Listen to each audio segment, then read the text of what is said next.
장무기가 치료를 시작하면서 호접곡을 찾아온 15명의 환자들 상태는 날이 갈수록 호전되었다.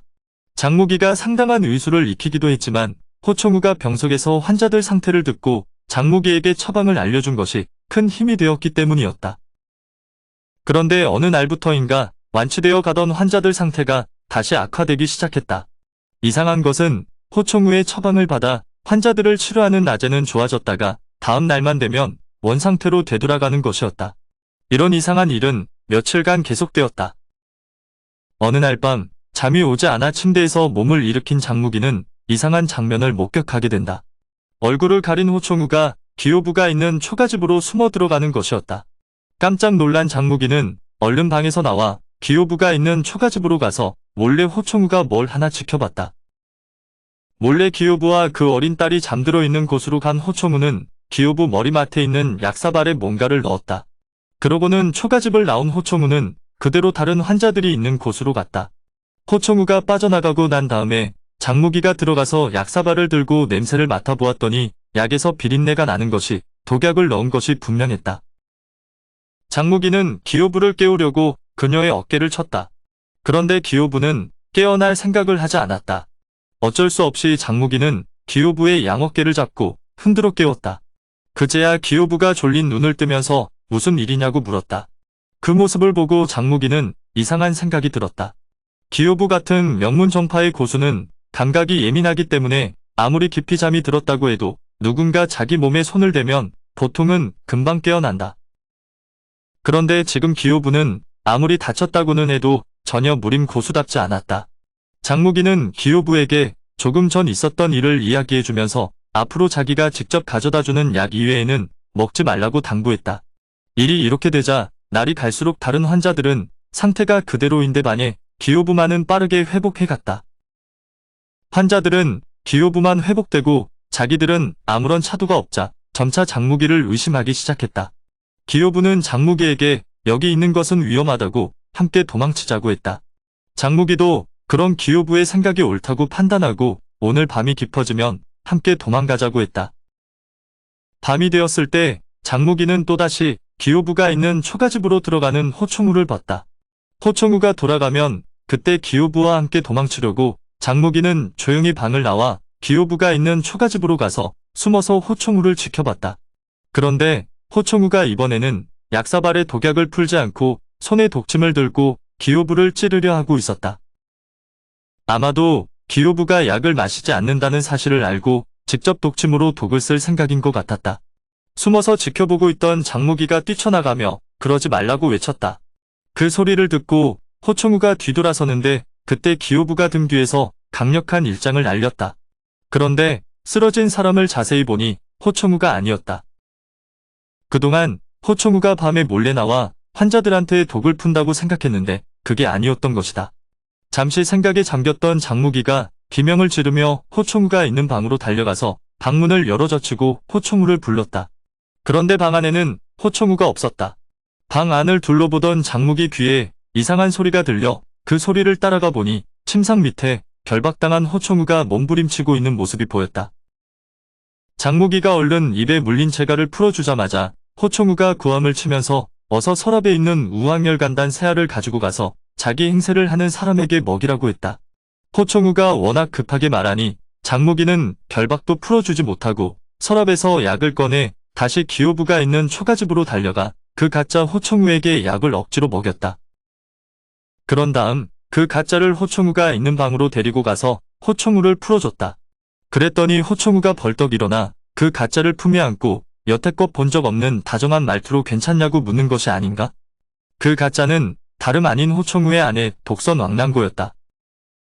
호총우와 왕랑고는 같은 스승 밑에서 동문수학한 사형제였다. 왕랑고는 호총우의 사매였는데 두 사람이 좋아하는 것을 알고는 스승이 두 사람을 맺어줘 부부가 되었다고 했다. 하지만 두 사람의 관심사는 크게 달라 호총우는 의술에 몰두했고 왕랑고는 독술에 몰두했다고 한다. 세월이 흘러 두 사람은 각자 분야에서 최고라는 명성을 얻었다. 그런데 왕랑고는 승부욕이 특출나게 강했다. 독선이라고 불리던 왕랑고는 어느 날 의선이라고 불리는 호총우에게 누가 더 뛰어난지 내기하자고 했다. 왕랑고가 사람들을 중독시켜 호총우에게 보내면 호총우가 치료하는지 못하는지로 누가 더 뛰어난지를 가리자는 것이었다. 호총우도 처음에는 재미있을 것 같아 왕난고의 제안을 받아들였다.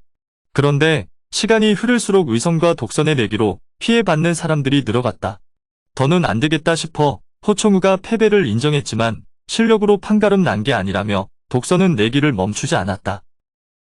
결국 호총우는 내기를 멈추기 위해서 사람들을 치료하지 않았다. 다만 명교 사람들은 예외였다. 호총우와 왕난고 두 사람 모두 명교 사람이라 왕난고가 명교 사람한테는 독을 사용하지 않았기 때문이었다. 이 때문에 접곡 의선 호총우에게 견사불구라는 악명이 생겨난 것이었다. 장무기와 기호부는 호총우의 이야기를 듣고는 사람 목숨을 가지고 내기를 했다는 이 부부의 사연이 황당해서 서로를 쳐다봤다. 그런 와중에도 호총우의 이야기는 이어졌다. 7년 전 어느 날 호접곡으로 노부부가 찾아왔다. 그 사람들은 동해바다에 있는 영사도라는 섬의 주인들이었다. 남편은 은엽선생이었고 아내는 금화파파였다. 두 사람은 몽골군 고관의 부하로 있는 서역 출신의 어느 라마승과 싸우다 중독되었다고 했다. 그래서 독을 치료하기 위해서 호총우를 찾은 것이었다. 호총우가 살펴보니 두 사람은 중독 상태가 서로 달랐다. 두 사람 모두 내공이 높아서 보통 사람이었으면 죽었을 독이었지만 금화파파는 그냥 있어도 회복될 상태였고 은엽선생은 회복은 되지 않겠지만 그래도 앞으로 몇 년은 더 살 것이라고 진단을 내렸다. 사실 은엽선생의 독을 치료 못할 것은 아니었지만 왕난고와의 내기를 또다시 시작하기 싫었던 호총우가 일부러 불치병이라고 진단 내린 것이었다. 할 수 있는 선에서라도 치료를 해달라고 부탁하는 노부부에게 자기는 명교 사람만 치료해주는 원칙을 가지고 있다며 거절했다. 어쩔 수 없이 발길을 돌리던 금화파파가 호총우를 돌아보며 남편이 죽으면 그때 보자고 말했다. 그러면서 명교 사람만 치료한다는 그 맹세를 깨면 죽는다고 선언하고 떠났다. 그런데 얼마 전 내기 문제로 싸워 집을 나갔던 왕난고가 돌아와서 은엽선생이 죽었다는 사실을 알려줬다. 문제는 명교 사람이 아닌 장무기였다. 부부는 어떻게 해야 금화파파를 피할 수 있을까 고민하다가 호총우가 천연두에 걸렸다고 핑계를 대고 환자를 받지 않기로 했다. 명문정파 고수 15명을 상처 입혀 호접곡으로 보낸 것도 금화파파가 호총우가 맹세를 지키고 있는지 확인하기 위해서였다. 타고난 천성이 위원인 호총우가 관심을 가지게 하기 위해서 일부러 15명 모두 각자 이상한 증상을 만들어 보냈고 결국 호기심을 이기지 못한 호총우가 직접 치료하지는 않았어도 장무기를 통해 자기 의술을 선보이게 한 것이었다. 이대로 환자들이 살아나면 금화파파가 호총우를 죽일 것이 분명했다. 그래서 환자들이 회복세를 보이자 밤마다 왕난고가 몰래 환자들한테 가서 독을 사용한 것이었다. 모두 무림 고수였지만 왕난고가 아무렇지 않게 드나들 수 있었던 것은 미리 저녁에 미온향을 피워 깊은 잠이 들도록 만들었기 때문이다. 그런데 그렇게 밤마다 독을 풀던 왕난고는 낮만 되면 회복하는 환자들을 보며 또다시 승부욕이 불타오르기 시작했다. 그래서 왕난고는 금화파파가 목숨을 위협하는 이 위험천만한 상황에서도 호총우와의 내기를 다시 시작했다.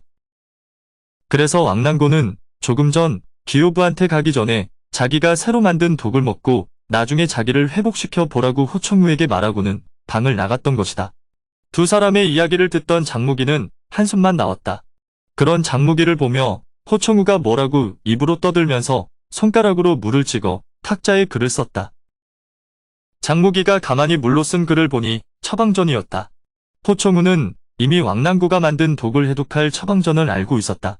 하지만 이대로 가면 끝이 없을 것 같아 호총우는 장무기에게 처방전을 알려주고는 자기도 왕난고의 독을 먹어버렸다. 자기는 왕난고의 독을 치료할 능력이 안 되니 차라리 같이 죽자는 뜻이었다.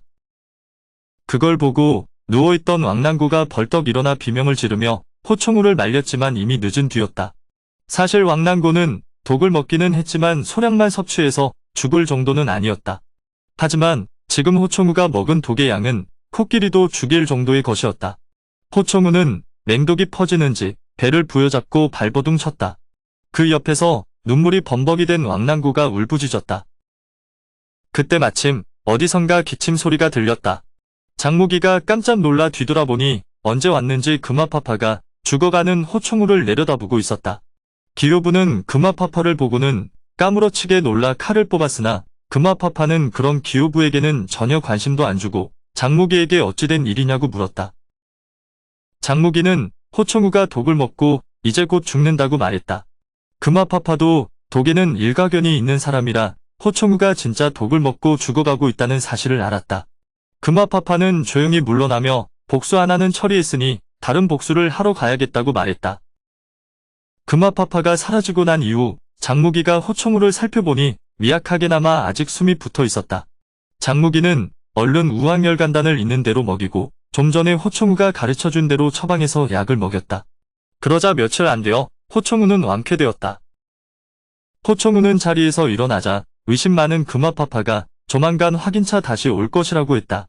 그러면서 자기들 부부는 이곳을 떠나야겠다고 했다.